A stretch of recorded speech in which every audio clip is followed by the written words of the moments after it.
Good evening, everyone. My name is Jenna Hong, and I just want to start by saying how honored I am to be talking to you all tonight.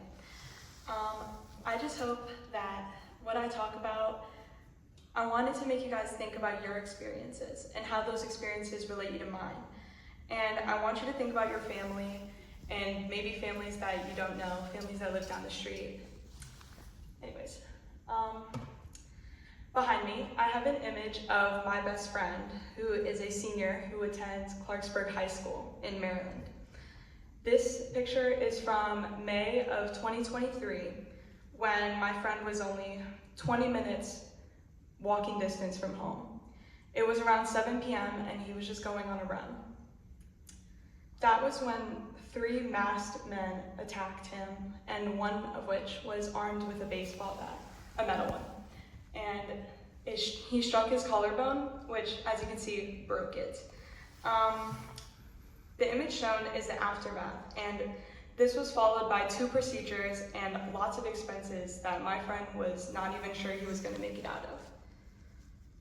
I previously attended Clarksburg High School in Montgomery County, Maryland, but I transferred to Lightridge during the 4th quarter of my freshman year.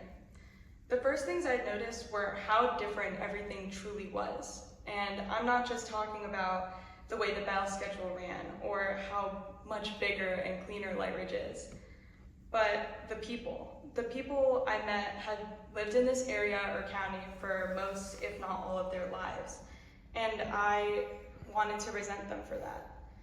I felt like they thought that they were better than me, and I resented strangers just because they didn't have the perspective that I grew up with. Students here weren't involved with gangs or violence, and they didn't have to watch out for people who were.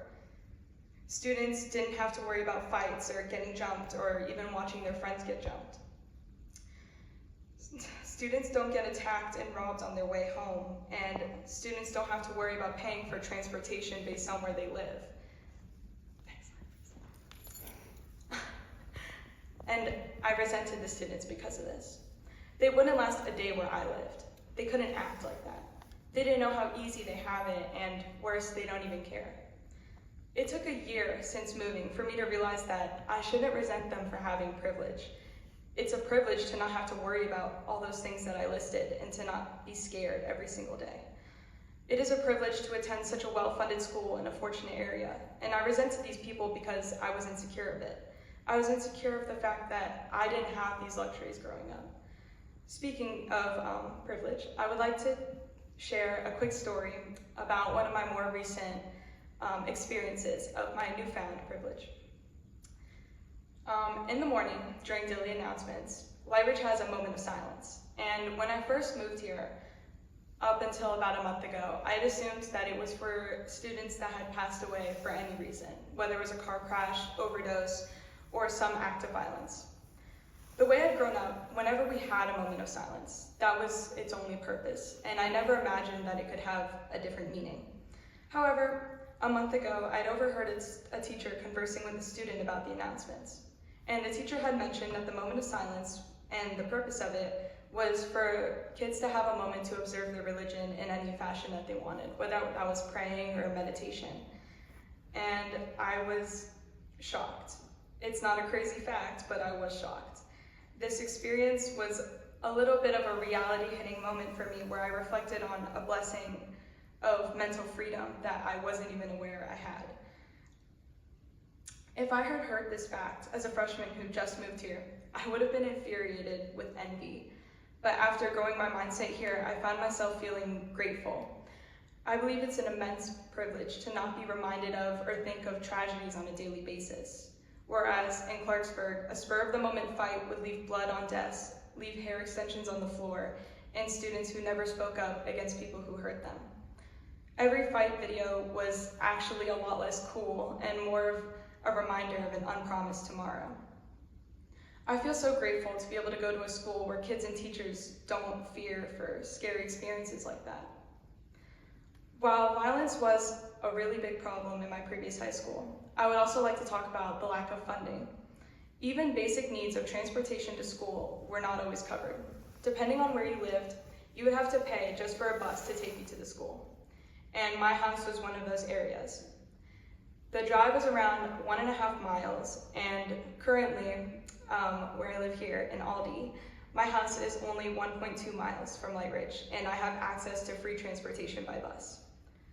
I'm also a choir student, and transferring to Lightridge's wonderful chorus program was a really big change for me. In the beginning, I was homesick and resentful and ungrateful to be here. I missed what I was familiar with, and I believed that the kids in the program had a lot more privilege than they knew of, and that they didn't really care. We have uniforms, we have fancy folders, a big clean room, we have events and fundraisers that we all get to go to and have fun at. But in Clarksburg, our concert uniforms were anything black we had in our closets, and every year, our chorus groups couldn't afford buses to attend their assessment performances. Students were expected to carpool or provide their own transportation. The limited funding even resulted in not allowing the chorus groups to perform in their state's competitions because they simply couldn't afford to attend. There are countless singers that were being held back from a myriad of opportunities to enhance their learnings further because of their lack of funding within the program. Could you even imagine the disappointment that those talented young adults feel being stopped from pursuing choral opportunities that they earned? Our Lightridge Chorus program was incredibly more fortunate in many ways, which was a major shift for me. So much so that I struggled to adapt, and I wanted to shun everyone out. Why should I have to listen to people who think they're better than me and grew up that way? The longer I spent here, the more grateful I became for the blessing of living in such an unfortunate area, with access to opportunities I had never known before. I was able to open up and share my perspective with people that I didn't want anything to do with at first. And I learned from them, and some of those people are now my closest friends. These stories and experiences are not solely to help you all appreciate your fortune or to feel pity for me. This talk isn't about being sheltered and ignorant. It's okay to be sheltered, and it's not like it was a choice you made. You were fortunate enough to be sheltered. But having lived on both sides of the glass, I wish others could see what I see. I want to show you the other side. Those experiences have brought so much perspective to my life that I've taken for granted. But now, I don't take anything I have for granted. I'm appreciative of where I am, and I'm so grateful for how I was brought up. I don't have to look behind me when I walk home at night, and I'm not worried about getting followed when I'm out with my friends. My parents did a wonderful job raising me to be someone who never took a dollar for granted, and I want to bring this mindset to the masses. However, ignorance is a choice. These experiences encourage me to bring light to situations that are otherwise forgotten. I want to place your mindsets on friends, families, strangers, programs, schools that exist 30, 40, even an hour away from us. And those people lead very different lives than we do, despite not being that far. Those are people who live paycheck to paycheck, and people who starve so that their kids can eat, and people who shiver in these cold winter months so that their children can go to school in jackets. And of course, there's poverty and violence all around the world, and we may not be able to fix all of that ourselves. But our actions in our local communities is where change matters just as much. And if you leave this room with nothing else, then I would like you to at least leave with the yearn to do more for your community. I would like for you to, even just for a moment, abandon your comfort and think of people who are less fortunate and struggling. Maybe a Google search on local pantries, thrift stores, or Salvation Armies that you can visit and donate to.